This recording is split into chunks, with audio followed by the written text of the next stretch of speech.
जल्दी से निकलू ना कते काले धोती हमरा पहने ना आबै छै धोती पहने में जे ककरो नहीं आबै छै बियाह एके बेर होय छै ना त सीखै छी लोग देखू देखी ढेका केना क लेलथिन ठीक है आओ जल्दी जल्दी करू आओ हां ए पर बैठबै ना ताकि माथ पर बैसबै ओहे कहै छी त देखियो भौजी छियै रहे ना कहबै हां दे बेल चुमाबियो ना इलिए हाथ पर रुको अरे पहले अथी दियो अच्छा दियो दहा ओने लागल छी भौजी के न होय छै तू हो कर ना जल्दी जल्दी गीत होइयो पंखा में लागल नगीना है गर्मी के महीना पंखा में लागल नगीना है गर्मी के महीना चुम्बा जे चलल निभावे सोहागिन चुम्बा जे चलल निभावी सोहागिन छतियन से चुबे पसीना रे गर्मी के महीना छतियन से चुबे पसीना है गर्मी के महीना पंखा में लागल नगीना है गर्मी के महीना पंखा में लागल नगीना है गर्मी के महीना चुम्बा जे चललन दीदी सोहागिन चुम्बा जे चललन दीदी सोहागिन हो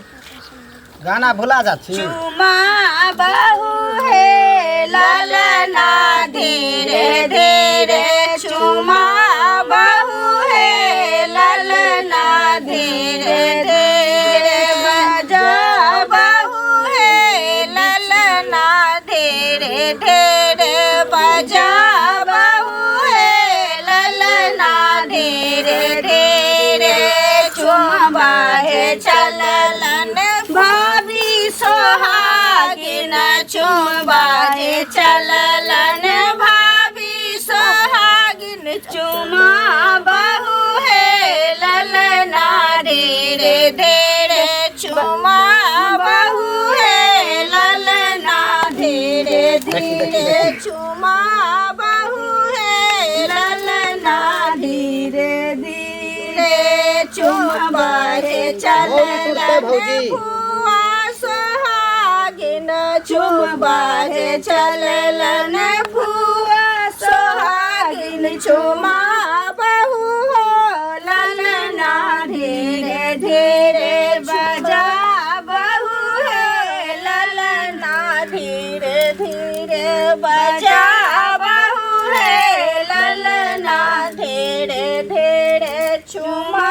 बहु है ललना धीरे धीरे चुमा चललन दीदी सोहागिन चुम्बा चललन दीदी सोहागिन चुमा बहु है ललना धीरे धीरे बजा बहु है ललना धीरे धीरे भे गेलै हाँ त ई दे ना ई लेबै ना केकरा देबै तोरा त ककरा देबही दोहरा दियौ ना दोहरा दिया अब नहीं छी तो दोहराबै ना 5 गो होय के चाहिए ना कहाँ चुमेबही गे चुमा दे चुमो यहाँ दोहरा देते हम केना दोहरा तोरा तो कहलियो लहंगा ना पहने ला लहंगा पहन ले देखियो बियाह दान में नहीं पहिरते त कथि में पहिरते 2 घंटा के काम है हम सब बियाह करे जाबे की करते हां तो लहंगा नहीं पहनते बियाह शादी में पहने के रोज पहने आदमी आ बुच्ची के बाराती नहीं ले जाबै पागल छे अहि दुआरे ओ तैयार भेल छे आई कहै छथिन नहीं ल जेबै देखियो त लोग की कहते जे बुच्ची के कहीं बरियाती ले जाबे जे तने चुमाब दीदी ओ तने आशीष है जाता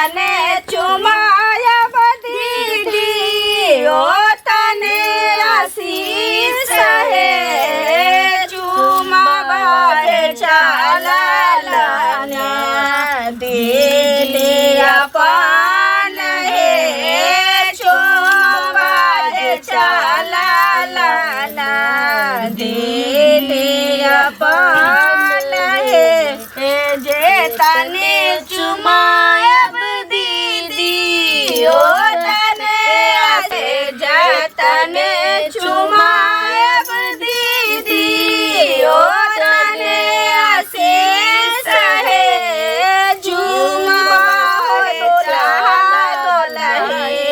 लाख बड़े सहे दुल्हा दुल्हीन लाख बड़ी करियो कच्चा चुपे भी तो न लज ये भर दिन चुम्बे ये करते हैं अब 5 गो पूरी के बाद लिया ता ई खोछा में धरियो ना ई केनका देबै सासुर ला जाके विचार है कि कहबै त बाप हो जाय के लोग दै छै दिया भौजी के कन्या लग ल जेबै हां आ कन्या होता से लोग लो आनै छै लो आनै जाय छै ओहे ना देखियो राखू ना ओइ में क ई गोसाई लग धरत है बुझली गोरो लगबै आ गोरो देखियो तो गोर में लगबै जैसे गोसाई लग में रखै ला पूजा पाठ हेतै त ना जाओ अखन जाय छी अपना मते उमर से जे कनिया संगे आ त कनिया मते ससुररिया जइहा भैया धीरे धीरे ससुररिया जइहा भैया धीरे अब एता से घर में नहीं जाते ना अब गाड़ी में बैठते ना हां हां लियाओ ना पहले जे जइहा भैया सासू के आगा पहले जे जइहा भैया सासू के आगा पड़ना करिया भैया धीरे धीरे पड़ना करिया भैया धीरे धीरे ससुररिया जइहा भैया धीरे धीरे दूसरे जे जइहा भैया सरहज के आगा दूसरे जे जइहा भैया सरहज के आगा मजा किया करिया भैया धीरे धीरे मजा किया करिया भैया धीरे धीरे ससुररिया जइहा भैया धीरे धीरे तेसरे जे जइहा भैया साली के गाड़ी कत लागल छी आगे लागल छै चलू ना चल दूरा पर लगावेला बाबू कहाँ है सब ओतऽ पहुंचल छथिन अहाँ चलू ना बाबू गेलखिन ना नहीं बाबू अंगने सब बरियाती बैठले कि न बैठले से होना देखे पड़ते रह क्या नहीं गेलियो हुनका बाबू पर ध्याने न रहै है तू की घर में कर रहल छ यहाँ तो हम विध में लागल छे बर बरियाती चलना उतर लागल छे गाड़ी कखन से इंतजार कर रहल छी सब बरियाती आला सब बराती आबि गेलै तोरे कमी से चलना भौजी सामने देखै छी हां चल जल्दी जल्दी चलो और जल्दी सब लऽ के आबियो हां आबै छी एते देर से घर में घमरथन करे छन जइहा भैया साली के आगा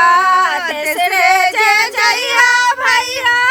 साली के आगा कनखिया मरिहा भैया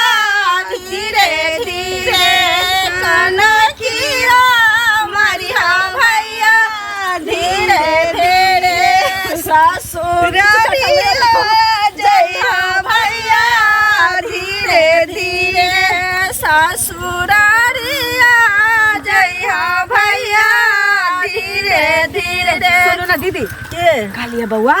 ओतऽ जाब ना तऽ बहुत एहन चीज अहाँ के देखात आटा के तेवर के देखात तऽ ओकरा आटा कहि देब किछो दोसर जे बजबै तऽ बहुत गारि पड़ै छै गोबर के देखात तऽ कहबै गोबर छियै मूज देखात ओतबे ना एगो डिब्बा में की करत बैंक के राख दे तऽ कहत कि अहाँ के गोसाई छत गोर लगियौ हां आ फट से उठा दे तऽ सिखा देलिए पहिने जे ओतऽ बुरबक नहीं बनब की आ ओतऽ गाड़ी लगता अहाँ के सास सब आइले से ठाढ़ होतै ना केना का सामने सिखैती चलू चलू लेट भेल जाइ जी बाबू एना गोसाई छथिन चलू तऽ